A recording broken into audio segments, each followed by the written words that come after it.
ड्रामे की स्टार्टिंग होती है और हम कुछ अजीब से लोगों को एक प्यारी सी दुल्हन जिसका नाम साहुआ होता है उसे ले जाते हुए देखते हैं। साहुआ बताती है कि आज उसकी शादी प्लूटो के साथ हुई है। प्लूटो ने इससे पहले 72 लड़कियों से शादी की है, जिनमें से कई सारी लड़कियां मर चुकी हैं। अफवाह है कि प्लूटो बहुत ही ज्यादा क्रूल है, वो डीमन और गॉड दोनों का ही वॉरियर है, इसीलिए वो बहुत ही ज्यादा क्रूल है जिसके सामने कोई भी नहीं टिक पाता है। और आज उसकी शादी साहुआ के साथ हुई है, इसीलिए साहुआ बहुत ही ज्यादा डरी हुई होती है और सोच रही होती है कि कहीं उसका राज खुलना चाहे। तभी वो सामने से आते हुए प्लूटो को देखती है, जिसे देखने के बाद उसकी धड़कनें और भी ज्यादा बढ़ जाती है और वो डरते हुए अपने पास्ट के बारे में सोचने लगती है। पास्ट में हम देखते हैं कि फायर ट्राबी के राजा बहुत ही ज्यादा परेशान होते हैं, क्योंकि उन्हें स्वर्ग से आदेश मिला होता है कि उनकी नोबल प्रिंसेस मतलब कि उनकी बेटी को प्लूटो के साथ शादी करना होगा, जिस वजह से राजा काफी ज्यादा डरे होते हैं कि आखिर उनकी बच्ची के साथ आगे क्या होगा। प्रिंसेस भी काफी डरी हुई होती है, लेकिन वो बहुत ही गुस्से में राजा से कहती है कि मैं प्लूटो से शादी नहीं करने वाली हूँ। ये सुनकर राजा कहता है कि मैं भी अपनी प्यारी सी बच्ची को उस नर्क में ढकेलना नहीं चाहता हूँ, लेकिन ये स्वर्ग का आदेश है, इसलिए मैं कुछ नहीं कर सकता हूँ। तभी रानी कहती है कि हमारे पास एक तरकीब है, और इसके बाद वो साहुआ को उसकी माँ के साथ राजा के सामने खड़ी कर देती है। साहुआ राजा के पहले वाइफ की पहली बेटी होती है, लेकिन राजा ने जब दूसरी शादी की थी तब से न ही उन्होंने साहुआ या फिर उसकी माँ पे कोई भी ध्यान दिया था। वो तब से अपनी दूसरी वाइफ से और उसके बच्चे से बहुत ही ज्यादा प्यार करने लगे थे, इसीलिए दूसरी रानी को भी किसी भी बात का डर नहीं रहता है। वो साहुआ को मजबूर करने लगती है और कहती है कि उसे नोबल प्रिंसेस बनकर प्लूटो के साथ शादी करना होगा। अगर वो ऐसा नहीं करती है तो वो उसकी माँ को जान से मार डालेगी। साहुआ के पास अब कोई भी रास्ता नहीं होता है अपनी और अपनी माँ की जान बचाने के लिए, इसीलिए वो नोबल प्रिंसेस बनकर प्लूटो के साथ शादी कर लेती है। लेकिन जब प्लूटो पहली बार साहुआ के सामने उसके क्लोज आ रहा होता है तब वो बहुत ही ज्यादा डर रही होती है। प्लूटो उसके पास आता है और उसके घूंघट को हटाता है। वो भी जब साहुआ को पहली बार देखता है तब वो उसे देखकर किसी की याद आती है। वो उसे देखता है और सोचता है कि कहीं ये फ्लावर ऑफ गॉड तो नहीं है। वो उसे अपनी तरफ देखने के लिए कहता है। साहुआ भी जब पहली बार प्लूटो को देखती है तब वो उसे इम्प्रेस हो जाती है और कहती है कि जितना मैंने इसके बारे में सुना था ये तो उससे कई ज्यादा अच्छा दिखता है। तभी प्लूटो को फूलों की खुशबू आती है, इसलिए वो उसकी क्लोज आता है और कहता है कि तुम्हारे पास से फूलों की खुशबू आ रही है। लेकिन साहुआ उसे इतने क्लोज देखकर बहुत ही ज्यादा डर रही होती है, जो कि प्लूटो भी महसूस कर लेता है। फिर उसे पूछता है कि तुम मुझसे इतने ज्यादा डर क्यों रही हो। साहुआ मना करती है कि वो डर नहीं रही है, लेकिन एक्चुअली में बहुत ही ज्यादा डर रही होती है, जिसे देखकर वो स्माइल करता है और कमरे की सभी लाइट्स को ऑफ कर देता है और सीन कट हो जाती है। नेक्स्ट मॉर्निंग जब साहुआ की आंखें खुलती है तब वो अपने सामने अपने सेविका को देखती है, जिसके हाथ में एक अलग और बहुत ही खास तरीके की गोली होती है, जिसका नाम डिसीडेन होता है। सेविका उस गोली को साहुआ को खाने के लिए दे देती है और कहती है कि पिछले कई सालों से यही सारी चीजें होती आ रही हैं। जब भी प्लूटो किसी भी लड़की के साथ शादी करता है और उसके साथ रात गुजारता है, मैं जो कि यहाँ की रानी है वो उस गोली को उसे खाने के लिए देती है। ये सुनकर वो कहती है कि वैसे तो हमारे बीच में कुछ भी नहीं हुआ है। ये सुनकर भी वो उसे कहती है कि फिर भी आपको इस गोली को खाना होगा। वैसे तो प्लूटो ने कई सारी लड़कियों के साथ शादी की है, लेकिन प्लूटो ने उनमें से किसी को भी अपनी रानी घोषित नहीं किया है। लेकिन मैं यहाँ पे काफी समय से रह रही है, जो कि अपने आप को रानी ही समझती हैं और लगभग सभी लोग भी उन्हें रानी समझते हैं, इसलिए कोई भी उनके आदेश का अपमान नहीं करता है। इसलिए आपको भी इस गोली को खा लेना चाहिए। ये सुनकर वो उस गोली को खा लेती है। इसके बाद सेविका उससे कहती है कि अब हमें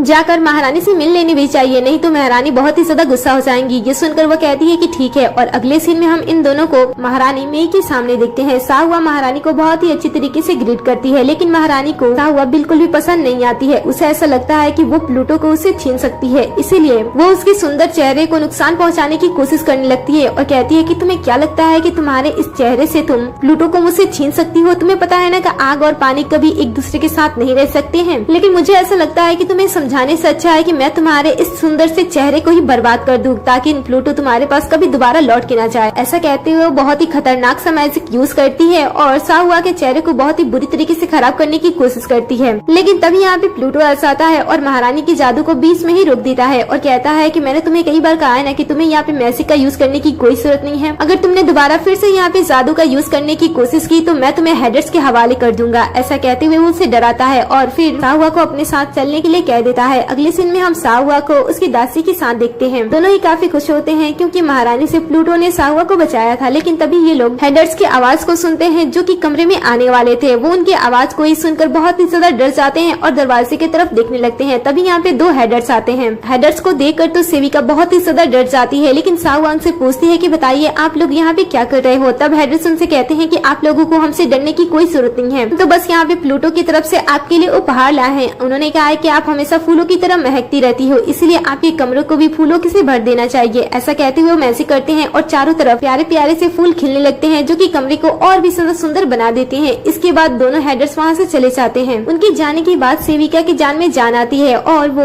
साहुआ से कहती है कि जब भी मैं उन दोनों को साथ में देखती हूँ मैं बहुत ही ज्यादा डर जाती हूँ। मुझे तो ऐसा लगता है कि मेरे मरने का समय नजदीक आ गया है। आपको पता है वो हेडर्स हैं और वो प्लूटो के कहने पे लोगों को नर्क लेकर जाते हैं, इसलिए उनसे सभी लोग बहुत ही ज्यादा डरते हैं। इसलिए मैं भी डरती हूँ। अगले सीन में हम देखते हैं कि राजकुमारी साहुआ से अब बहुत ही ज्यादा जलने लगी थी और वो हमेशा ही साहुआ के बारे में सोचने लगी थी। साथ ही वो सोच रही थी कि काफी समय से प्लूटो उससे मिलने के लिए नहीं गया था, इसलिए वो बहुत ही ज्यादा गुस्से में होती है और अपने दासी से कहती है कि प्लूटो कहाँ पे है। दासी को भी नहीं पता होता है कि प्लूटो कहाँ पे है, लेकिन दासी को ये बात पता होती है कि प्लूटो कुछ समय से साहुआ के साथ टाइम स्पेंड कर रहा है। और जैसे ही ये बात वो राजकुमारी मेई को बताती है, राजकुमारी बहुत ही ज्यादा गुस्से में हो जाती है और कहती है कि मैं किसी भी तरीके से उस साहुआ के चेहरे को बर्बाद कर दूंगी, नहीं तो मैं पूरा का पूरा उसे ही बर्बाद कर दूंगी। ऐसा सोचते हुए वो प्लान बनाती है और अपने प्लान के अकॉर्डिंग वो राजमहल से दूर जाती है और धोखे से अपने पास साहुआ को बुलाती है। इसके बाद वो उसे धमकाती है और कहती है कि प्लूटो के साथ रहना और उसके साथ समय बिताना छोड़ दो, नहीं तो मैं तुम्हारे इस चेहरे को बर्बाद कर दूंगी। ये सुनकर तो साहुआ बहुत ही ज्यादा डरने लगती है और राजकुमारी से पूछती है कि आप मेरे साथ ऐसा क्यों कर रहे हो। अब राजकुमारी तो उस पे बहुत ही ज्यादा गुस्से में होती है और कहती है कि मैं तुम्हें जान से मार डालना चाहती हूँ। ये सुनकर उसकी सेविका उसे समझाती है और कहती है कि अगर इसके बारे में प्लूटो को पता चल गया तो वो हम सबको पहले जान से मार डालेंगे। ये सुनकर राजकुमारी कहती है जब मैं तुम्हारे साथ हूँ तो तुम्हें डरने की क्या बात है। जब प्लूटो इसके जख्मों को ही नहीं देखेगा तब हमें सजा कैसे देगा। ऐसा कहने के बाद वो अपने पास से एक अलग तरीके का पानी निकालती है जो कि जादुई पानी होता है। वो अपनी दासी को देते हुए से कहती है कि इसे दूर लेकर जाओ और इसे जितना मन चाहे उतना इसे चोट पहुंचाना। उसके बाद इस पानी को उस जख्म पे डाल देना। थोड़ी देर के अंदर इसके सभी जख्म ऊपर से ठीक हो जाएंगे, लेकिन बॉडी के अंदर वैसे ही दर्द होते रहेगा। ये सुनकर दासी भी काफी खुश होती है और साहुआ को अपने साथ अंडर वर्ल्ड लेकर जाती है ताकि इन सारी चीजों के बारे में किसी को भी कुछ भी ना पता चले। वहाँ पे ले जाने के बाद वो साहुआ को बहुत ही डराती है और बताती है कि आज वो उसके साथ क्या क्या करने वाली है। ये सुनकर साहुआ डरने लगती है और उसे कहती है कि तुम्हें पता है ना कि राजा मतलब कि प्लूटो मुझे कितना ज्यादा पसंद करते हैं। अगर उन्हें पता चल गया इन सारी चीजों के बारे में तो सबसे पहले वो तुम्हें ही जान से मार डालेंगे। ये सुनकर दासी कहती है कि तुम्हें पता है ना कि तुम प्लूटो की महारानी नहीं हो, तुम उसकी मिस्ट्रेस हो। इसीलिए अगर कोई मिस्ट्रेस मर भी जाए तो इसे ढूंढने के लिए कौन आएगा और वैसे भी इसके बारे में किसी को भी कुछ भी पता नहीं चलेगा। ऐसा कहने के बाद वो बहुत ही बेरहमी के साथ साहुआ पर हमला करने लगती है। उसके पास एक नुकीली वेपन होती है, वो उसे बार बार उसकी बॉडी में चुभो रही होती है जिससे साहुआ को बहुत ही ज्यादा दर्द हो रहा होता है और वो उसे छोड़ने के लिए कहती है, लेकिन दासी ऐसा ही नहीं करती है। वो उसे बहुत ही ज्यादा चोट पहुंचाती है और फिर जादुई पानी का यूज करते हुए उसके जख्मों को भी भर देती है। इतना सब कुछ करने के बाद भी दासी का मन नहीं भरता है और ये सारी चीजें वो फिर से साहुआ के साथ करने लगती है। वो उसे बहुत ही बुरी तरीके से तड़पा रही होती है जिस वजह से साहुआ तो अंदर से बहुत ही ज्यादा टूट जाती है और इसलिए वो बेहोश हो जाती है। लेकिन ये सारी चीजें देखकर दासी बहुत ही ज्यादा खुश हो रही होती है। लेकिन तभी अचानक से किसी की आवाज आती है। देखने से ये साहुआ ही लग रही होती है, लेकिन इसकी पर्सनालिटी, इसका बिहेवियर पूरी तरीके से चेंज होता है। वो उस दासी के गले को पकड़ लेती है और कहती है कि बताओ तुम मरना कैसे चाहती हो। वो उसे बहुत ही बुरी तरीके से चोट पहुंचाती है जिस वजह से दासी दूर जाकर गिरती है, जिस वजह से उसके पेट में बहुत ही ज्यादा दर्द होने लगते हैं और उसके मुंह से भी ब्लड आने लगते हैं। ये अनजान सी लड़की जब अपने मैजिक का यूज करती है तब इसके मैजिक पावर को प्लूटो भी अपने राजमहल में रहते हुए महसूस कर लेता है और इसके बाद वो सोचता है कि आखिर ये सारी चीजें कौन कर रहा है और इसीलिए वो अपने जादुई आईने में उस चीज का पता लगाने की कोशिश करने लगता है। दूसरी तरफ हम इस रहस्यमय लड़की को देखते हैं, जैसे वो जान से इस दासी को मारने वाली होती है उसे भी प्लूटो के जादुई आईने के बारे में पता चल जाता है और वो वापस से साहुआ की बॉडी के अंदर चली जाती है और साहुआ बेहोश हो जाती है। इन सारी चीजों के बारे में अब तक किसी को भी कुछ भी पता नहीं होता है, लेकिन राजा को उस अलग से शक्ति का महसूस होता है, इसलिए वो अपने दोनों हेडर्स को उस जगह पे भेजता है जहाँ से ये सारी चीजें आ रही थी। दोनों हेडर्स जब अंडर वर्ल्ड जाते हैं और वहाँ के दरवाजे को ओपन करते हैं तब वो लोग दासी को देखते हैं और पूछते हैं कि बताओ तुम यहाँ पे क्या कर रही हो। तभी साहुआ उन्हें आवाज लगाती है और उनसे मदद मांगते मांगते फिर से बेहोश हो जाती है। जैसे ही वो लोग साहुआ को वहाँ पे देखते हैं वो दासी से पूछते हैं कि बताओ ये सारी चीजें तुमने इनके साथ की थी। तुम्हें पता है ना कि ये प्लूटो के लिए कितनी ज्यादा खास है, अगर उन्हें ये सारी चीजों के बारे में पता चल जाएगा तो वो तुम्हें एक पल में ही जान से मार डालेंगे। ये सुनकर दासी बताने लगती है कि मैंने ये सारी चीजें नहीं की थी। इसके साथ ही वो यहाँ पे उस रहस्यमय जादू के बारे में बात करने लगती है और कहती है कि ये सारी चीजें साहुआ कर रही थी। अब ये सुनकर भी हेडर्स को दासी पे भरोसा नहीं होता है क्योंकि उन्हें पता होता है कि साहुआ एक कमजोर लड़की है, इसीलिए वो दासी की बातों पे ज्यादा ध्यान न देते हुए वो साहुआ को लेकर वहाँ से गायब हो जाते हैं। कमरे में आराम करने के लिए उसे छोड़कर फिर वो प्लूटो के पास आते हैं और सारी चीजों के बारे में बताते हैं कि अंडरवर्ल्ड में अब तक क्या क्या हो चुका है। ये सुनकर प्लूटो कहता है कि मुझे भी उस रहस्य में शक्ति का आभास हुआ था, इसलिए मैं जानना चाहता हूँ कि वो कौन है, क्योंकि प्लूटो को भी कहीं न कहीं शक हो रहा था कि वो जादू गॉड की हो सकती है, इसलिए वो अपने हेडर्स को इसके बारे में पता लगाने के लिए कह देता है। दूसरी तरफ हम साहुआ इस समय सही सलामत साथ खड़ी होती है और उसकी एक आंख बहुत ही ज्यादा साइन कर रही होती है। उसके सामने स्वर्ग की फेरी होती है और ये दोनों एक दूसरे से बात कर रहे होते हैं। इनका रिश्ता क्या होता है और ये दोनों मिले कैसे होते हैं, वैसे तो इसके बारे में अभी कहानी में कुछ भी पता नहीं चलता है, लेकिन जो फेरी होती है वो साहुआ को देखती है और उसकी चमकती आंखों को देखती है तो वो कुछ बातें सोचने लगती है। शायद वो किसी मकसद से आई होती है, इसलिए वो साहुआ के साथ रिश्ता बनाने की कोशिश करने लगती है और कहती है कि मेरी एक बहन थी जो बिल्कुल तुम्हारे जैसे दिखा करती थी, लेकिन कुछ समय पहले ही उसकी डेथ हो गई थी, इसलिए जब भी मैं तुम्हें देखती हूँ मुझे मेरी बहन की याद आती है, तो क्या मैं तुम्हें अपनी बहन बुला सकती हूँ। ये सुनकर साहुआ कहती है कि हाँ क्यों नहीं। तभी इन दोनों को एहसास होता है कि कोई पावरफुल शक्ति इनकी तरफ आ रही है, इसलिए फेरी अपनी सेविका के साथ वहाँ से गायब हो जाती है। नेक्स्ट टाइम देखते हैं कि साहुआ कहीं पे जा रही होती है, तभी राजकुमारी की जो सेविका होती है वो कुछ लोगों के साथ छुपकर साहुआ पे नजर रखने लगती है और जैसे वो उसे अकेला पाती है वो अपने लोगों से कहकर उसे किडनैप कर लेती है और कुछ समय के बाद उसे रानी के सामने खड़ी कर देती है। रानी जैसे ही साहुआ को देखती है वो उस पे काफी गुस्सा होती है और कहती है कि मैंने अपनी दासी से सुना है कि तुम्हारे पास कुछ अद्भुत शक्तियां हैं, मुझे भी जानना है कि तुम्हारे पास कैसी शक्तियां हैं। ये सुनकर साहुआ बताती है कि उसके पास कोई भी जादुई शक्तियां नहीं है और ये सारी बातें झूठ है। ये सुनकर महारानी को गुस्सा आता है और वो साहुआ पे हमला कर देती है। साहुआ को बहुत ही गहरी चोट लगती है, इसलिए वो महारानी से पूछती है कि आप मेरे साथ हमेशा ये सारी चीजें क्यों करती हो। यहाँ पे तो प्लूटो की बहुत सारी मिस्ट्रेस है, लेकिन फिर भी आपको मुझसे परेशानी क्यों होती है। ये सुनकर वो कहती है कि जब से प्लूटो की शादी तुमसे हुई है और तुम उसकी मिस्ट्रेस बनी हो तब से वो तुम्हारे महल में ही रहता है तुम्हारे साथ, लेकिन मैं यहाँ की असली रानी बनना चाहती हूँ, इसलिए प्लूटो को मेरे साथ रहना होगा और इसीलिए तुम्हें यहाँ से हमेशा हमेशा के लिए चले जाना चाहिए। ऐसा कहते हुए वो उसे धक्का दे देती है। पीछे अंडरवर्ल्ड का एक पोर्टल होता है जो कि सीधा तालाब में जाता है, जहाँ पे बहुत सारे बुरी आत्माएं रहा करती थी जो कि शरीर और आत्मा दोनों को ही खा जाती है। जैसे ही साहुआ उस जगह पे पहुँचती है चारों तरफ से बुरी आत्माएं उसे नोच कर खाने के लिए उस पे झपट पड़ने लगती है। वो उनसे बचने की कोशिश करती है। दूसरी तरफ सेविका राजकुमारी से पूछती है कि आपने उसके साथ इतना बड़ा कदम उठा लिया है, अगर इसके बारे में प्लूटो को पता चलेगा तो आप कैसे बचोगे। ये सुनकर वो कहती है कि मुझे इस बारे में ज्यादा सोचने की कोई जरूरत नहीं है, अगर वो सामने से आकर मुझे इन सारी चीजों के बारे में पूछता भी है तो मैं कह दूंगी कि ये सारी चीजें उसके लिए नहीं थी और वो नई जगह पर आकर इस पोर्टल के अंदर चली गई, इसमें मेरी क्या गलती है। दूसरी तरफ हम साहुआ को देखते हैं जो कि अपने आप को बचा नहीं पा रही होती है, इसीलिए वो वहीं पे बैठकर रोना स्टार्ट कर देती है। चारों तरफ से बुरी आत्माएं उसे नुकसान पहुंचाने की कोशिश कर रही होती हैं, लेकिन तभी अचानक से साहुआ का एक अलग चेहरा हम फिर से देखते हैं। वो अचानक से अपनी पूरी पर्सनालिटी चेंज कर लेती है और एक अलग रूप में बदल जाती है और वहाँ की बुरी आत्माओं को साहुआ बहुत ही आसानी से खत्म करने लगती है। जैसे ये अपने मैजिक का यूज करती है, इसके बारे में प्लूटो को पता चल जाता है और वो अपने मैजिक आईने का फिर से यूज करता है और पता करता है कि ये स्ट्रॉन्ग मैजिक किसका है। वो देखता है कि आईने में साहुआ का चेहरा दिखाई दे रहा है जो कि अलग तरीके से दिखाई दे रही है। प्लूटो जब उसका असली चेहरा देखता है तब वो बिल्कुल भी हैरान नहीं होता है। ऐसा लग रहा था कि वो इसके बारे में पहले ही से जानता है। तभी उसके दोनों हेडर उसके पास आते हैं और वो साहुआ के बारे में सारे इन्फॉर्मेशन का पता लगाकर यहाँ पे आए होते हैं, जिसके बारे में वो सभी बातें प्लूटो को बताने लगते हैं। जब प्लूटो उसके बारे में सारी चीजें एक एक करके देखने लगता है तब उसे पता चलता है कि जिस लड़की के साथ वो शादी करने वाला था उस लड़की को बदलकर यहाँ पे साहुआ को रख दिया गया था और साहुआ नोबल प्रिंसेस बिल्कुल भी नहीं है। जानने के बाद तो वो अपने मन में डेट पे जाने का प्लान बनाने लगता है, जिसके बारे में वो अपने हेडर से भी क्वेश्चन करता है कि लड़कियों को कौन सी जगह ज्यादा पसंद आती है। ये सुनकर तो दोनों हेडर्स भी काफी ज्यादा शॉक्ड हो जाते हैं। वो प्लूटो से पूछते हैं कि इस समय आपको इतनी सारी चीजें पता चल रही हैं लेकिन आप बिल्कुल भी रिएक्ट नहीं कर रहे हो और आप डेट पे जाने का प्लान बना रहे हो। वैसे मैं आपको बता दूं लड़कियों को सुंदर चीजें ज्यादा पसंद आती हैं। ये सुनकर वो खुश हो जाता है और अंडरवर्ल्ड के कुछ जगहों को वो बहुत ही खूबसूरती से सजाने के लिए अपने हेडर से कह देता है। दूसरी तरफ हम साहुआ को देखते हैं जो कि वापस से उस तालाब से बाहर आ गई होती है और इस समय सही सलामत होती है। जब वो अपने आप को यहाँ पे देखती है तो वो समझ नहीं पाती है कि वो यहाँ पे कैसे आ गई, क्योंकि उसे भी अपनी शक्तियों के बारे में कुछ भी पता नहीं होता है। तभी यहाँ पे हेडर्स आते हैं और उसे बताते हैं कि उसे अंडरवर्ल्ड में जाना होगा। ये सुनकर तो वो फिर से हैरान हो जाती है और सोचती है कि क्या मुझे मरना होगा। वैसे तो वो बहुत ही ज्यादा डरती है, लेकिन प्लूटो के कहे मुताबिक वो उस जगह पे पहुंच जाती है जहाँ पे जाने के बाद उसे बहुत ही ज्यादा अच्छा लग रहा होता है, क्योंकि आसपास काफी सारी अच्छी चीजें होती हैं। तभी यहाँ प्लूटो भी आ जाता है और उसे पूछता है कि बताओ तुम्हें ये सारी चीजें कैसे लग रही है। वो कहती है कि बहुत ही ज्यादा अच्छी लग रही है। इसके बाद वो उसे और भी चीजें दिखाने लगता है और बताता है कि यहाँ पे कौन सी चीजें सबसे ज्यादा खास है। थोड़ी दूर जाने के बाद वो उसे बताता है कि इस जंगल की एक और खास बात है, यहाँ पे आने के बाद और यहाँ की कुछ चीजों को इस्तेमाल करने के बाद आप अपनी खोई हुई याददाश्त भी वापस ला सकते हो। ये सुनकर तो भी साहुआ को कुछ भी समझ में नहीं आता है कि आखिर वो क्या कह रहा है। तभी वो उसे कहती है कि मैं राजकुमारी नहीं हूँ जिससे आपने शादी किया था। ये सुनकर वो कहता है कि मुझे तुम्हारे बारे में पता है कि तुम कौन हो। और इसके बाद वो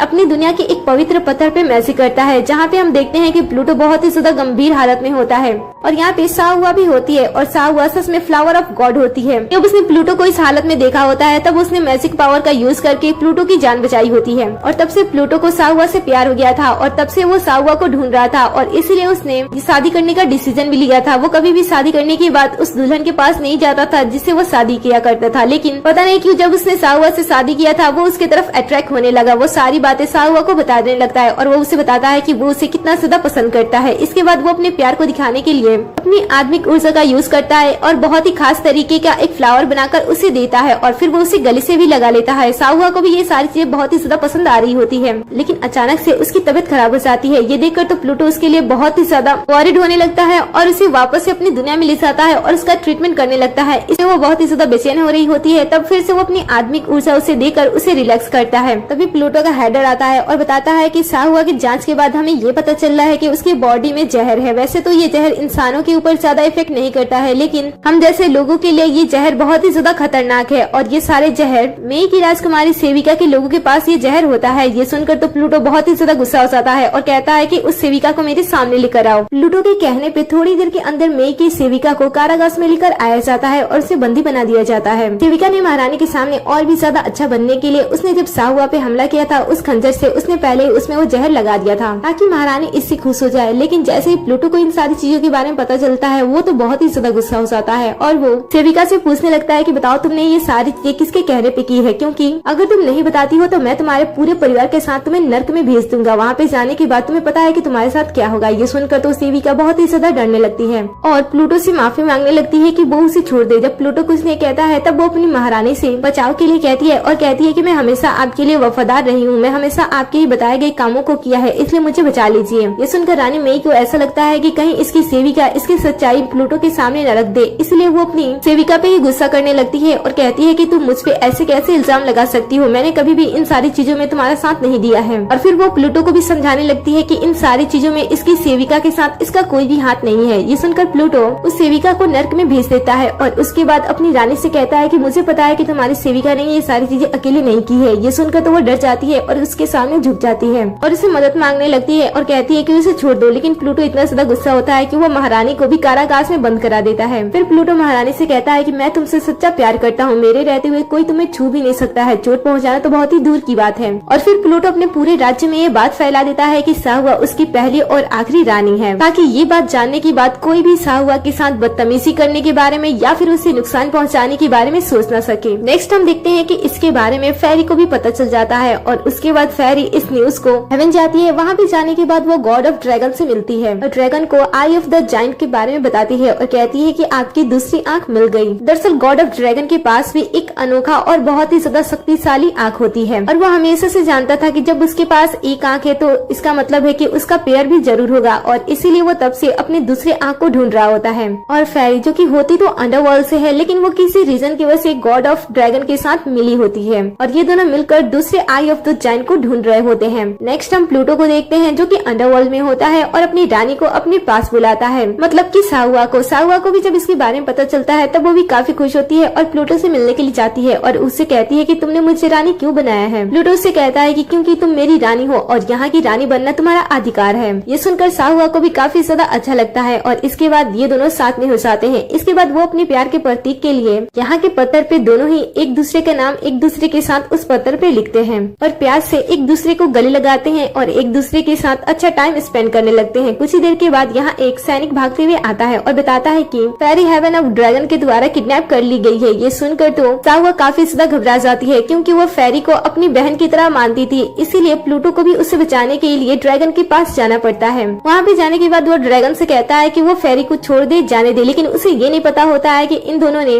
प्लान बनाया होता है। और जैसे ही प्लूटो फेरी को बचाने के लिए आता है, यहाँ पे ड्रैगन अपनी जादुई शक्तियों से उसे जादुई गोले में बंद कर देता है, जिसे तोड़ना प्लूटो के लिए बहुत ही ज्यादा खतरनाक साबित हो सकता था। लेकिन प्लूटो सिर्फ और सिर्फ साहुआ के लिए उस जादुई घेरे को तोड़ता है और पलक झपकते फेरी के साथ वहाँ से भागकर अपनी दुनिया में चला आता है। लेकिन ड्रैगन का सामना करने की वजह से वो बहुत ही ज्यादा कमजोर हो गया होता है और ये सारी चीजें देखकर फेरी बहुत ही ज्यादा मुस्कुरा रही होती है क्योंकि कहीं न कहीं उसका प्लान सही काम कर रहा था। अब आगे फेरी प्लूटो के बारे में साहुआ को बताती है और बताती है कि वो कितना ज्यादा गंभीर हालत में है। ये सुनकर तो साहुआ घबराने लगती है क्योंकि अब प्लूटो उसके लिए सब कुछ बन गया था, इसलिए वो फेरी से कहती है कि क्या इसे बचाने के लिए कोई रास्ता है। बस इसी मौके का तो फेरी इंतजार कर रही थी। जैसे सावा उसे ये बात कहती है, वो कहती है कि हाँ एक रास्ता है, प्लूटो को वापस से सही करने के लिए आई ऑफ द जायंट की जरूरत होगी। ये सुनकर वो कहती है कि मैं उस आँख को कहाँ पे ढूंढूंगी। वो कहती है कि तुम्हें ढूंढने की जरूरत नहीं है क्योंकि वो आँख तुम्हारे पास है। जब मैं तुमसे मिलने के लिए आई थी तभी मैंने तुम्हारे आँख को नोटिस किया था और मैंने देखा था कि तुम्हारे पास तो आई ऑफ द जायंट है, तुम बस उसका यूज करो और तुम उसे बचा सकती हो। ये सुनकर वो सोचने लगती है कि वो प्लूटो के साथ कितनी ज्यादा खुश थी, इसीलिए वो ज्यादा ना सोचते हुए अपने मैजिक का यूज करती है और आई ऑफ द जायंट का यूज करते हुए वो प्लूटो की जिंदगी बचाने की कोशिश करने लगती है। कुछ समय तक ट्राई करने के बाद वो फाइनली प्लूटो को अच्छी तरीके से ठीक कर देती है, लेकिन उसे ठीक करने के बाद वो उसकी हालत खराब हो जाती है। अब कुछ समय के बाद जब प्लूटो अपनी आंखें खोलता है तब वो हैरान होता है अपने आप को सही सलामत पाकर, क्योंकि उसे पता होता है कि उसने ड्रैगन की शक्तियों को तोड़ा था, इसलिए उसे पता था कि उसकी बॉडी कितनी ज्यादा डैमेज हो चुकी है, लेकिन वह इतनी जल्दी इतनी आसानी से ठीक हो गया। ये सुनकर वो अपनी सेविका से पूछता है कि बताओ मेरे साथ क्या हुआ था। ये सुनकर वो बताती है कि आपकी जान साहुआ ने बचाई है। तभी यहाँ पे भागते हुए साहुआ की सेविका आती है और बताती है कि उसका किडनैप कर लिया गया है फेरी द्वारा। दूसरी तरफ हम साहुआ को देखते हैं जो कि बेहोश होती है और एक चक्र के अंदर बैठी होती है। कुछ समय के बाद जब उसे होश आता है तब वो फेरी को देखती है। फेरी यहाँ पे एक अलग रूप में होती है और वो साहुआ से कहती है कि फाइनली तुमने मेरी शक्तियाँ मुझे लौटा दी। ये सुनकर वो समझ नहीं पाती है तब फेरी उसे कहती है कि तुम्हें पता है कि मैं कितने टाइम से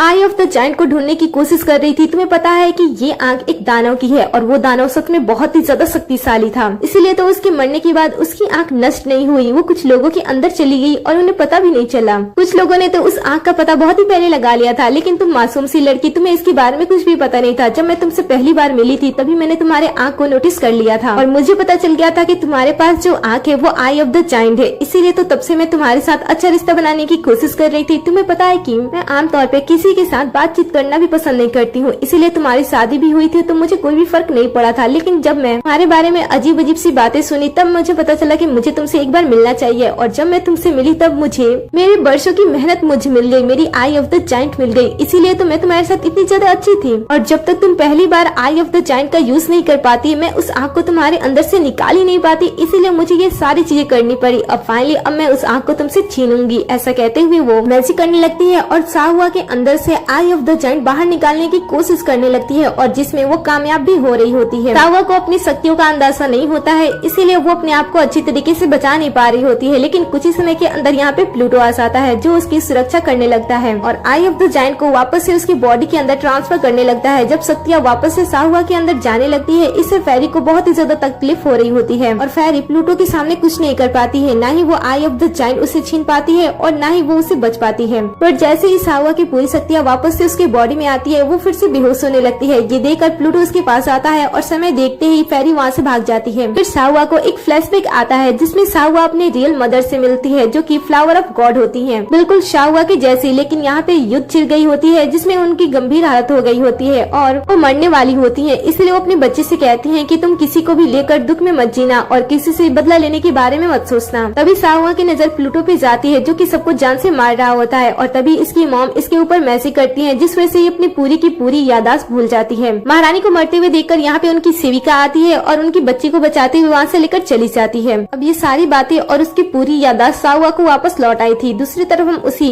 महारानी की सेविका को देखते हैं जो कि बाग में होती है। जब वो जा रही होती है तब वो देखती है कि अचानक से बाग में बहुत सारे नए फूल खिल गए हैं। ये देखकर उसे पता चल जाता है कि साहुआ की छुपी हुई याददाश्त वापस आ गई है, इसीलिए वो साहुआ को ढूंढने के लिए निकल जाती है। दूसरी तरफ हम साहुआ को देखते हैं जिसे भी ये पता चल जाता है कि वो एक्चुअली में कौन है और जिसे वो इतने समय से अपनी माँ समझ रही थी, वो उसकी माँ की दासी है। इसीलिए उसके पिताजी की दूसरी वाइफ जब उन्हें चोट पहुँचाती थी तब पिताजी को कोई भी फर्क नहीं पड़ता था और प्लूटो ने उसके कैसे पूरे परिवार को मारकर खत्म कर दिया था। वो उसका दुश्मन है और दुश्मन के बारे में ना जानते हुए उसने उसकी जान बचाई थी। आखिर वो ऐसा कैसे कर सकती है, यही सोचते हुए साहुआ उस पवित्र पत्थर के पास जाती है। वहाँ पे जाने के बाद वो अपना नाम उस पत्थर से मिटा देती है। तभी यहाँ पे प्लूटो आ जाता है और उसे पूछता है कि तुम ये क्या कर रही हो। साहुआ उससे डायरेक्टली पूछती है कि तुमने मेरी माँ को जान से क्यों मारा था। तुमने फ्लावर कबीला, जिसे डीमन कबीला भी कहा जाता है, उन सभी कबीले वालों को जान से क्यों मारा था। ये सुनकर वो कहता है कि मुझे नहीं पता था कि तुम वहाँ की राजकुमारी हो। ये सुनकर साहुआ कहती है कि तुम्हें याद है तुमने जिस पल अपनी रानी मुझे घोषित किया था, मुझे कितनी ज्यादा खुशी हुई थी। हम दोनों एक दूसरे के साथ कितने ज्यादा खुश थे, लेकिन जब मुझे पता चलता है कि तुमने मेरे पूरे कबीले की हत्या कर दी थी और मेरी माँ को भी जान से मार दिया था, तब मुझे इस बात का अफसोस होता है कि मैंने तुमसे प्यार क्यों किया था। ऐसा कहते हुए प्लूटो का आत्मिक ऊर्जा से बना हुआ गिफ्ट बाहर निकालती है और उसे जोर से प्रेस करती है। दरअसल ये दोनों एक दूसरे से जुड़े होते हैं। जैसे जैसे साहुआ उस फूल को टॉर्चर करती है वैसे ही दर्द प्लूटो को होने लगता है। इसके बाद साहुआ प्लूटो को जान से मारने के लिए अपने आत्मिक ऊर्जा का यूज करती है और उसे तड़पाने लगती है और कहती है कि मैं एक कातिल से प्यार नहीं कर सकती हूँ जो कि मेरे कबीले और मेरी माँ को जान से मार दिया हो। इस सुनकर प्लूटो उसे कहता है कि क्या तुम मुझे समझाने का एक मौका नहीं दे सकती हो। तब साहुआ से कहती है कि नहीं, मैं तुम्हें कोई भी मौका नहीं देना चाहती हूँ। साहुआ कहता है कि मैं तुमसे इतना ज्यादा प्यार करता हूँ कि अगर तुम ना चाहो तो मैं तुम्हें समझाना भी नहीं चाहूंगा और तुम अगर मुझे जान से मारना चाहती हो तो मैं खुद से मर जाऊंगा। साहुआ इसमें बदले के भाव में होती है, इसलिए वो प्लूटो की किसी भी बातों को अच्छे तरीके से ना सुनते हुए वो उसे जान से मार डालती है। इसके बाद वो रोने भी लगती है क्योंकि वो प्लूटो से प्यार करती थी, लेकिन उसे अपनी माँ की भी बातें याद आ रही थी कि किस तरीके से उसकी माँ ने मरने से पहले कहा था कि किसी से भी नफरत मत करना। तभी यहाँ पे रानी की सेविका आ जाती है जिसे देखकर साहुआ को अच्छा लगता है, लेकिन तभी वो देखती है कि फेरी ने उसे कब्जे में रखा है। साहुआ सेविका को बचाने के लिए आगे बढ़ती है, लेकिन फेरी उसे कहती है कि बिल्कुल भी आगे मत बढ़ना, अगर तुम्हें इसे बचाना है तो मुझे आई ऑफ द जायंट दे दो। तुम्हें पता है ना कि वो मुझे कितना ज्यादा पसंद है, इसीलिए अगर इसे बचाना है तो उसे आराम से मुझे दे दो। ये सुनकर वो कहती है कि ठीक है। साहुआ अब और भी अपने लोगों को अपनी आंखों के सामने मरते हुए नहीं देख सकती थी, इसीलिए वो अपनी आई ऑफ द जायंट बाहर निकालने लगती है, लेकिन ये सारी चीजें रानी की सेविका को बिल्कुल भी पसंद नहीं थी। वो उसे कहती है कि मेरी जिंदगी बचाने के लिए तुम्हें कोई भी सेक्रीफाइस देने की कोई जरूरत नहीं है और उसके बाद वो खुद की ही जान ले लेती है। जब सेविका मरती है तब उसकी आत्मा एक मैसेज छोड़ जाती है जहाँ पे हम महारानी को देखते हैं जो कि पूरी सच्चाई बताती है। वो साहुआ से कहती है कि जब तक कि तुम्हारी पूरी याददाश्त तुम्हारे सामने ना आ जाए तब तक तुम किसी भी चीज का बदला मत लेना, क्योंकि तुम्हें पता है कि प्लूटो ने हमारे कबीले के साथ ऐसा क्यों किया था, क्योंकि हमारा कबीला जो कि नाम से फ्लावर कबीला था लेकिन सच में वो डीमन कबीला था, इसीलिए तो उसे डीमन कबीला कहा जाता था। डीमन कबीले ने प्लूटो के सभी परिवार वालों को अपने कब्जे में रखा होता है, यही नहीं उसके पूरी कबीले को ही बंदी बनाकर रखा होता है और जब भी उन्हें किसी चीज की जरूरत पड़ती थी वो बहुत ही आसानी से उन्हें जान से मार डालते थे। हमारे साथ अन्याय नहीं हुआ है बल्कि प्लूटो के साथ अन्याय हुआ है, इसीलिए तुम कोई भी डिसीजन लेने से पहले 1000 बार सोच लेना। अब फिर से ये आधी अधूरी बात सुनकर तो साहुआ पूरी तरीके से टूट जाती है। उसे तो समझ ही नहीं आता है कि वो क्या कर रही है, क्या उसने बिना किसी गलती के प्लूटो की जान ले ली। यही सोच कर वो बहुत ही ज्यादा हैरान हो रही होती है और वो सोच रही होती है कि वो कितनी ज्यादा बेरहम है, उसने अपने प्यार को ही जान से मार डाला, इसीलिए वो सारी सच्चाई जानने की कोशिश करने लगती है। तभी उसे फेरी की बातें याद आती है कि आई ऑफ द जायंट इतना ज्यादा शक्तिशाली है कि वो कुछ भी कर सकता है, इसीलिए वो सोचती है कि अगर ये इतना ही ज्यादा शक्तिशाली है तो इससे मैं पास्ट में जा सकती हूँ। यही सोचते हुए वो अपनी पूरी ऊर्जा लगाते हुए पास्ट में जाने की कोशिश करती है। वो कहती है कि अब तक कोई भी जीवित नहीं है, इसीलिए अगर मुझे पूरी सच्चाई जाननी है तो सबसे अच्छा तरीका है कि मैं पास्ट में ही चली जाऊं और इसीलिए वो पास्ट में जाने की बार बार कोशिश करने लगती है और वो पास्ट में जाने भी लगती है क्योंकि आई ऑफ द जायंट सच में बहुत ही ज्यादा शक्तिशाली होता है। अगले सीन में हम साहुआ को पास्ट में देखते हैं। जैसे वो अपनी आंखें खोलती है वो राजकुमारी की सेविका को देखती है और वो खुशी से उन्हें गले लगा लेती है। ये देखकर तो सेविका कुछ भी समझ में नहीं आता है कि आखिर साहुआ ऐसे क्यों कर रही है। इसके बाद साहुआ दासी से पूछती है कि मेरी माँ और पिताजी कहाँ हैं। ये सुनकर वो कहते हैं कि इसमें तो वो राजमहल में अपना काम कर रहे हैं। ये सुनकर वो कहती है कि ठीक है, लेकिन तभी वो किसी की चीखती हुई आवाज सुनती है और आवाज की तरफ जाने लगती है। आगे हम उस सीन को देखते हैं जहाँ से ये आवाज आ रही थी। एक्चुअली में वो आवाज प्लूटो की होती है और सच में इस कबीले वालों ने तो प्लूटो को अपना गुलाम ही बना रखा होता है। ये लोग उसे बहुत ही बुरी तरीके से पीट रहे होते हैं और तभी यहाँ पे एक पर्सन आता है जिसने मास्क लगा रखा होता है। मास्क वाला पर्सन प्लूटो के ऊपर जादू से हमला करता है और उसके अंदर से उसकी कोई कीमती सी चीज बाहर निकालता है और उसे अपने पास रखने ही वाला होता है। तभी यहाँ पे साहुआ आती है और उसे पूछने लगती है कि बताओ तुम इसका क्या करोगे। साहुआ यहाँ की प्रिंसेस होती है, इसलिए वो मास्क वाला पर्सन उनसे पूछता है कि बताइए आपका क्या आदेश है। ये सुनकर साहुआ से कहती है कि तुमने जो अभी उससे लिया है वो मुझे दे दो और आज से इसे कोई भी चोट नहीं पहुँचाएगा। इनफैक्ट इसे यहाँ से ऊपर लेकर जाओ, मुझे इससे बात करना है। ऐसा कहते हुए महारानी वहाँ से निकल जाती है और कुछ लोग प्लूटो को उस जगह से बाहर निकालते हैं, लेकिन बाहर ले जाने के बाद फिर से उसे बहुत ही बुरी तरीके से पीटने लगते हैं। तभी साहुआ प्लूटो से फिर से मिलने के लिए जाती है और उन लोगों को भगाने के बाद वो प्लूटो से बात करती है और कहती है कि जब तक मैं यहाँ पे हूँ तब तक तुम्हें कोई भी नुकसान नहीं पहुँचा सकता है। सुनकर प्लूटो कहता है कि अगर आप लोगों को मुझे जान से मारना है तो एक ही बार में जान से मारकर खत्म क्यों नहीं कर देती हो। तब साहुआ जो उसकी कीमती चीज उसकी बॉडी से बाहर निकाल दी गई होती है वो सच में आई ऑफ द जायंट होती है जो कि इसके पास होती है। वो उसे वापस कर देती है और मन में सोचती है कि मैंने तुम्हारी एक जिंदगी तुमसे छीन ली है जिसे तुमने बहुत ही मुश्किलों से पाया था, लेकिन इस समय मैं तुम्हें किसी भी मुश्किल में पड़ने नहीं दूंगी। अगर तुम पड़ भी गए तो मैं तुम्हें उस मुश्किल से बाहर निकालूंगी, क्योंकि साहुआ इस बार सभी के भाग्य को बदलना चाहती थी। दूसरी तरफ हम साहुआ के पिता को देखते हैं जो कि ये भी एक अलग रूप में होते हैं। ये बहुत ही ज्यादा क्रूर होते हैं और वो प्लूटो के लोगों को जान से मार रहे होते हैं और मारने के बाद उनकी शक्तियों को अपने पास सोख लेते थे और इसके बाद वो सबसे कहते थे कि मैं इन सभी को मारने के बाद जमीन साफ कर रहा हूँ ताकि यहाँ पे कोई भी बुरी चीज ना रह पाए। और फिर से वो प्लूटो के कुछ और लोगों को वहाँ पे मारने के लिए लाते हैं और जैसे वो फिर से उन्हें जान से मारने वाले होते हैं तभी यहाँ पे साहुआ आ जाती है और इन सारी चीजों को रोकने की कोशिश करने लगती है। लेकिन पिता को ऐसा लगता है कि साहुआ ये सारी चीजें देखने और सीखने के लिए आई है, इसीलिए वो काफी खुश होते हैं। लेकिन साहू अपने पिता को रोकती है और कहती है कि इस तरीके से लोगों को गुलाम बनाना और उन्हें जान से मारकर उनकी शक्तियों को छीनना अच्छी बात नहीं है। पिता ये देखकर उसे कहते हैं कि तुम इतनी ज्यादा दयालु कब से हो गई हो, तुम्हें इन सारी चीजों के अंदर इन्वॉल्व होने की कोई जरूरत नहीं है। अगर तुम्हें ये सारी चीज नहीं देखनी है तो यहाँ से चले जाओ। माँ भी पिता का ही साथ दे रही होती है, इसलिए साहुआ बेबस होकर वहाँ से चली जाती है। अगले सीन में हम प्लूटो को देखते हैं जो कि कैद में होता है। तभी कुछ सैनिक उसके पास जाते हैं, जिसे देखकर वो तो पूरी तरीके से डर जाता है।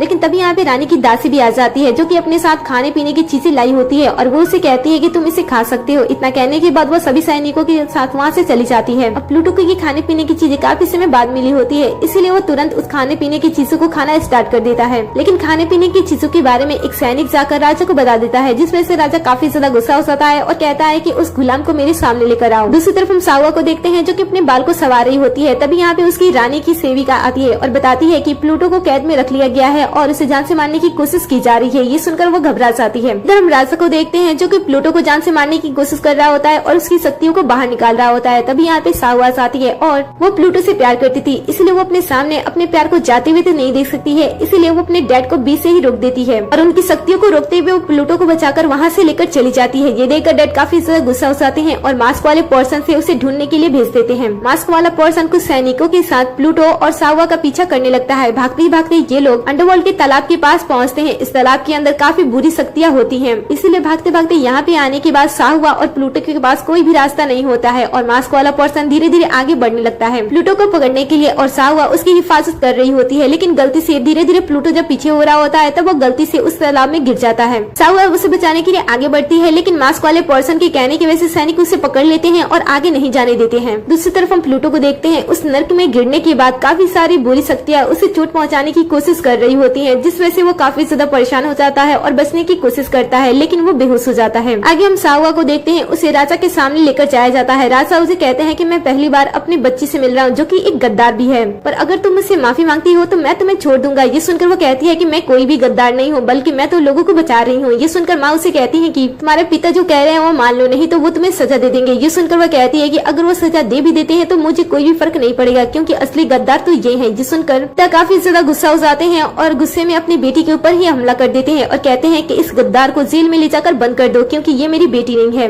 राजा के कहने पे साहुआ को बंदी बना लिया जाता है, जहाँ पे जाने के बाद वो सोचती है और कहती है कि मैं यहाँ पे इसलिए आई थी ताकि मैं प्लूटो के भाग्य को बदल दूं, लेकिन यहाँ पे आने के बाद तो मैंने उसकी जिंदगी नर्क बना दी है। वो अपनी नाकामयाबी पे रो रही होती है और सोच रही होती है कि उसकी वजह से प्लूटो के साथ क्या क्या हो रहा है। दूसरी तरफ हम प्लूटो को देखते हैं जो कि काफी समय से इस नर्क में होता है और अपनी जान भी नहीं बचा पा रहा होता है, इसलिए जो उसके अंदर आई ऑफ द जायंट होता है वो बॉडी की हिफाजत करने लगता है, जिसकी वजह से प्लूटो की दोनों आंखें लाल हो जाती हैं और उसके बाद वो एक अलग रूप में बाहर आता है और जितनी भी बुरी शक्तियाँ उससे परेशान कर रही थी वो उन बुरी शक्तियों को अपनी तरफ खींचकर उनकी ऊर्जा को अपनी शक्ति में बदल लेता है और फिर वो उस नर्क से बाहर आता है। बाहर आने पे उसे जो भी सिपाही दिखाई देता है वो उसे एक ही बार में जान से मार डालता है और ऐसे ही करते करते वो साहुआ के पास पहुंचता है, जहाँ पे जाने के बाद वो आसानी से उसके जंजीरों को भी खोल देता है और वहाँ से उसे लेकर गायब हो जाता है। ये देखकर साहुआ से कहती है कि तुम इतने ज्यादा ताकतवर कब हो गए। तब प्लूटो अपने बारे में बताता है कि किस तरीके से उसने अपनी जान बचाई है और किस तरीके से वो इतना ज्यादा पावरफुल हो गया है। इसके बाद वो उसे अपने साथ चलने के लिए कहता है, लेकिन साहुआ उसके जाने से साफ साफ मना कर देती है और कहती है कि मुझे अपने लोगों के पास आना है, क्योंकि मुझे उन्हें समझाना है कि जो कुछ भी वो कर रहे हैं वो गलत है। ये सुनकर प्लूटो से कहता है कि आपने हमेशा मेरी मदद की है, इसीलिए मैं भी आपकी मदद करना चाहता हूँ और इसलिए मैं नहीं चाहता हूँ कि आप वहाँ पे अकेले जाओ। ये सुनकर साहुआ से कहती है कि नहीं, तुम्हें वहाँ पे नहीं जाना चाहिए, क्योंकि जैसे ही मेरे लोग तुम्हें मेरे साथ देखेंगे वो सबसे पहले तुम्हें जान से मार डालेंगे, इसीलिए तुम्हें अच्छा होगा कि तुम अपने लोगों की जान बचाओ, ना कि मेरे साथ चलो। और अगर मुझे किसी चीज की जरूरत होगी तो तुम मेरे पास पहुँच आओगे, मुझे इस बात का पता है। ऐसा कहते हुए वो अपनी माँ से मिलने के लिए जाती है। जब वो अपनी माँ से मिलती है तो वो कहती है कि वो सारी चीजें ठीक करना चाहती है, वो नहीं चाहती है कि कोई अंडरवर्ल्ड बने। जब अपने पिता से मिलती है तो उसके पिता सो रहे होते हैं। सही मौका देखते हुए अपने डैड पे जादू करती है ताकि इन दोनों के बीच में लड़ाई खत्म हो जाए,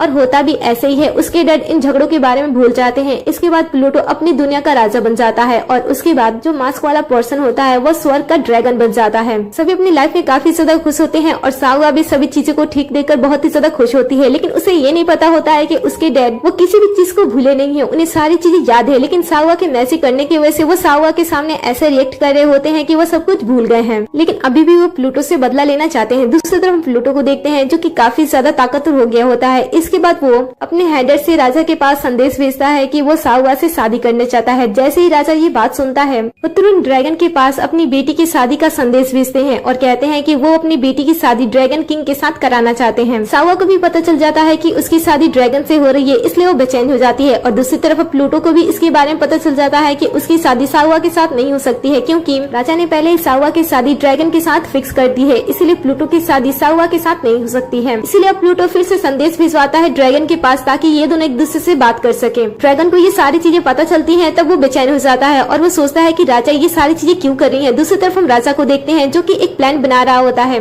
तब यहाँ पे सावा आती है और अपनी शादी से रिलेटेड क्वेश्चन करने लगती है कि उसकी शादी ड्रैगन के साथ क्यों हो रही है। ये सुनकर वो उसे बताते हैं कि तुम्हारी शादी ड्रैगन के साथ नहीं बल्कि प्लूटो के साथ हो रही है, जिसे तुम पसंद करती हो। अब ये सुनकर सावा अपने डैड से ज्यादा बहस नहीं करती है और वापस चली जाती है और फिर अपनी मॉम से बात करने लगती है और कहती है कि पिताजी ये सारी चीजें कर रहे हैं, लेकिन मुझे फिर भी इन सारी चीजों में कुछ गड़बड़ लग रहा है। ये सुनकर माँ कहती है कि तुम्हें ज्यादा सोचने की कोई जरूरत नहीं है और हाँ, कभी भी किसी से तुम ज्यादा नफरत मत करना। नेक्स्ट सीन में हम राजा को देखते हैं। इस समय राजा के सामने प्लूटो और ड्रैगन किंग दोनों ही होते हैं। यहाँ पे राजा बात कर रहे होते हैं कि वो इन दोनों में से अपनी बेटी की शादी किसके साथ कराने वाले हैं। वो कहते हैं कि तुम दोनों के बीच में युद्ध होगा, जो जीतेगा वो मेरी बेटी को ले जाएगा। ये सुनकर प्लूटो किंग पहले हमला करता है, लेकिन ड्रैगन किंग बच जाता है। इसके बाद दोनों ही लड़ाई करने के लिए आमने सामने आ जाते हैं और एक दूसरे के साथ युद्ध करने लगते हैं। दोनों ही काफी ज्यादा स्ट्रॉन्ग होते हैं, इसलिए दोनों ही एक दूसरे पे भारी पड़ रहे होते हैं। लेकिन जैसे ही दोनों लड़ने के लिए एक दूसरे के क्लोज आते हैं, राजा इस समय का फायदा उठाता है और दोनों को अपने चक्र के अंदर कैद कर देता है। एक्चुअली में राजा ये सारी चीजें अपनी शक्तियां बढ़ाने के लिए और इनसे बदला लेने के लिए कर रहा था, क्योंकि वो प्लूटो से बदला लेना चाहता था और ड्रैगन किंग अब बहुत ही ज्यादा ताकतवर हो गया था, इसलिए वो उसकी शक्तियों को चुराना चाहता था और अपनी बेटी का लालच देकर इन दोनों को एक समय पे यहाँ पे लाना ये सबसे अच्छा प्लान था, जिसके जाल में ये दोनों आसानी से फंस भी गए थे। लेकिन ये दोनों जब साथ में उस चक्र पे हमला करते हैं, तब वो चक्र टूट जाता है और उसके बाद ये तीनों एक दूसरे के साथ युद्ध करने लगते हैं। तीनों ही काफी ज्यादा स्ट्रॉन्ग होते हैं, इसलिए तीनों ही एक दूसरे को चोट पहुँचा रहे होते हैं और चोट खा रहे होते हैं। तभी यहाँ पे महारानी आ जाती है और राजा को रोकने की कोशिश करती है, लेकिन राजा इस युद्ध में हारना नहीं चाहता था, इसलिए वो महारानी को ही जान से मार डालता है और उसकी पूरी शक्तियों को अपने अंदर सोख लेता है। इसके बाद वो प्लूटो पे हमला करता है। वो प्लूटो का गला पकड़ लेता है और उसे जान से मारने लगता है और कहता है कि तुम मेरी बेटी से शादी करोगे। मेरी बेटी तो सिर्फ तुम्हारे लिए एक छलावा थी, क्योंकि मैं तुमसे बदला लेना चाहता था। तुम मेरी दुनिया से इतनी आसानी से भाग जाना चाहते हो, ये तुम्हारे लिए बिल्कुल भी पॉसिबल नहीं है। ऐसा कहते हुए उसे जान से मारने वाला होता है, लेकिन तभी पीछे से ड्रैगन किंग उस पे हमला कर देता है और कहता है कि मैं तो तुम्हारा सेवक था ना, मैं तो तुम्हारे लिए हमेशा ही ईमानदार था, लेकिन तुमने तो मुझे भी धोखा दे दिया। आखिर मैंने तुम्हारे साथ कौन सी गलती की थी। अब राजा भी मर जाता है। इसके बाद ड्रैगन किंग प्लूटो पे हमला करता है और कहता है कि अब सब मर ही रहे हैं तो तुम भी मर जाओ। इसके बाद मैं सावा से आसानी से शादी कर लूंगा। लेकिन तभी यहाँ पे सावा आ जाती है। सावा को देखते हुए जैसे ही दोनों सावा की तरफ देखते हैं, इसी मौके का फायदा उठाते हुए प्लूटो ड्रैगन के दिल को उसकी बॉडी से बाहर खींच देता है, क्योंकि उसे पता होता है कि कुछ समय के अंदर वो भी मरने वाला है, क्योंकि उसे भी काफी ज्यादा चोट लगी है। इसीलिए वो सावा को बचाने के लिए जाते जाते ड्रैगन को भी मार देता है और दोनों जमीन पे गिर जाते हैं। ये देखकर भागते हुए सावा उसके पास आती है और उसे बचाने की कोशिश करती है, लेकिन प्लूटो उसे ऐसा करने नहीं देता है और वो वहीं पे अपना दम तोड़ देता है। ये देखकर सावा बहुत ही ज्यादा रोती है। पहले वो उसके पास रोती है, फिर वो अपने डैड के पास जाकर रोती है। इसके बाद वो अपने मॉम के पास जाकर बहुत ही ज्यादा रोती है। फिर वो अपने पास्ट में बिताए गए हर पल के बारे में सोचती है और कहती है कि मेरे अपने मुझे छोड़कर क्यों चले जाते हैं, जिनसे मैं प्यार करती हूँ वो मुझे छोड़कर क्यों चले जाते हैं। एक बार नहीं बल्कि हर बार मेरे साथ ऐसा ही होता है। मेरे प्यार करने वाले मुझे छोड़ के चले जाते हैं और मैं अकेली पड़ जाती हूँ। ऐसा कहते हुए वो अपनी पूरे लाइफ के बारे में सोचने लगती है और फिर वो डिसाइड करती है कि इस बार वो एक ऐसा बदलाव करेगी जिससे उसके पूरे अपने जीवित रहेंगे सिवाय उसके। ऐसा कहते हुए और अपने के बारे में सोचते हुए वो अपने आप के ऊपर ही मैसी करती है और अपने पूरी आत्मिक ऊर्जा को आई ऑफ द जायंट के अंदर ही डाल देती है और अपनी बॉडी को भी उसके अंदर डाल देती है और वो पूरी तरीके से टूट जाती है और एक बीज का रूप ले लेती है। उसके इस सेक्रीफाइस से सब कुछ ठीक हो जाता है। ड्रैगन किंग वापस से ड्रैगन किंग बन जाता है, जो कि पूरी दुनिया में अच्छा काम ही करता है। दूसरी तरफ उसके माता पिता ना ही किसी को अपना गुलाम बनाते हैं और ना ही किसी की शक्तियों को चुराते हैं। वो एक शांति जीवन जी रहे होते हैं एक दूसरे के साथ, क्योंकि साहुआ ने अपने सेक्रीफाइस के साथ सबकी यादाश्त भी मिटा दी थी ताकि उसके बारे में किसी को भी याद ना रहे। समय बीतता है और वो जो फ्लावर का बीज होता है जो कि एक्चुअली में साहुआ होती है, उसे एक लड़का ले लेता है और उसे अपने घर पे ले जाने के बाद एक फ्लावर पॉट में लगा देता है और हमेशा उसके अंदर पानी डालने लगता है ताकि वो बीज अंकुरित हो जाए। समय बीतता है और वो बीज अंकुरित होने के बाद एक सुंदर फ्लावर प्लांट बन जाता है और वो छोटा सा जो वो लड़का होता है वो और कहीं नहीं बल्कि प्लूटो होता है और प्लूटो उस पेड़ का बहुत ही अच्छे तरीके से ख्याल रख रहा होता है। आगे हम प्लूटो को आराम करते हुए देखते हैं। उसके पास अभी काफी सारी लकड़ियाँ होती है कट करने के लिए, लेकिन वो थक गया होता है इसलिए वो सो गया होता है। तभी यहाँ पे साहुआ आ जाती है और वो मैजिक से उसकी पूरी लकड़ियों को कट कर देती है। कुछ समय बाद जब प्लूटो की आंखें खुलती है और वो अपना सारा काम खत्म हुआ देखता है, तब वो काफी ज्यादा हैरान हो जाता है और तभी उसके सामने साहुआ आ जाती है। साहुआ प्लूटो को देखकर मुस्कुराती है और प्लूटो भी इसे देखता है और इसी सीन पे इस ड्रामे का दी एंड हो जाता है। वेल, आपको ये ड्रामा कैसा लगा? आप अपने प्यार के लिए कितना ज्यादा सेक्रीफाइस कर सकते हो, मुझे कमेंट में जरूर बताना। जाने से पहले वीडियो को लाइक कर दे, साथ ही चैनल को भी सब्सक्राइब कर दे, जिससे कि आप हमारे हर एक वीडियो से अपडेट रहो।